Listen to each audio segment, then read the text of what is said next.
ازيكم يا جماعة؟ عاملين ايه؟ وحشتوني جدا جدا جدا. انترو.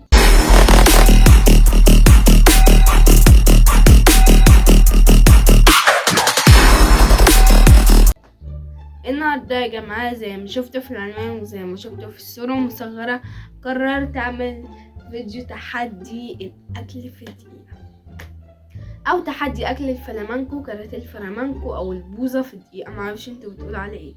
قبل ما ابدا الفيديو ما تنسوش تحطوا لايك شير سبسكرايب للقناه وتدوسوا على زر الجرس عشان يوصلكم كل جديد. اكتبوا لي تحت في الكومنت عايزين فيديوهات ايه تاني. طبعا الموقع التواصل الاجتماعي انستجرام وتيك توك وفيسبوك، هسيب لكم كل اللينكات تحت في الديسكريبشن بوكس وفي اول تعليق مثبت. ويلا يا جماعه، ده الفلامنكو او البوظه، وانا ده التليفون بتاعي هظبط عليه التايمر. يلا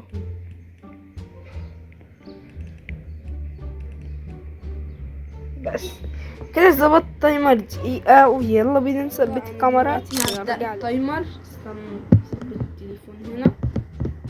يلا نفتح الكيس وهجهز مية عشان ده بيعطش. اوكي، انا هنا جبت المية عشان هو بيعطش يعني. وانا هبدأ التايمر اهو. وربنا ويا ده انت بتشرب 7؟ هقول لكم لا، ده مش 7، ده مية عادي. يلا بينا نبدأ.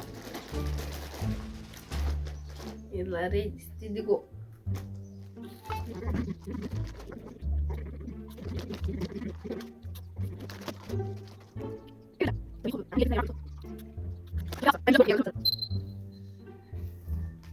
جماعة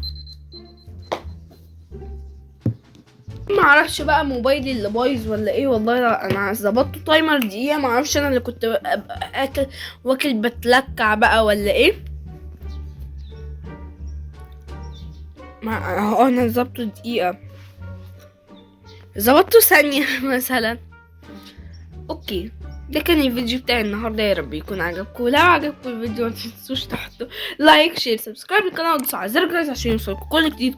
تحت في الكومنت عايزين فيديوهات ايه تاني. طبعا الموقع التواصل الاجتماعي انستجرام تيك توك وفيسبوك، هسيب لكم اللينكات تحت في الديسكريبشن بوكس وفي اول تعليق مثبت. والسلام عليكم ورحمه الله وبركاته.